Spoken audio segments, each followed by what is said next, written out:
నాలుగు దిక్కులే నువ్వే దిక్కని మొక్కే నాగమ్మ నీ బంగారు కాంతుల చల్లని పడగల దీవెనలి అమ్మ అమ్మా నాలుగు దిక్కులే నువ్వే దిక్కని మొక్కే నాగమ్మ నీ బంగారు కాంతుల చల్లని పడగల దీవెనలి అమ్మ నమ్మిన వారికి నాగుల జాతికి అమ్మవు నీవమ్మ పసుపు కుంకుమ పడతుల కొసగే దేవత నీవమ్మ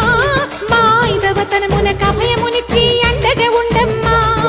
చల్లని చూపుల నాగమ్మ మా పిల్ల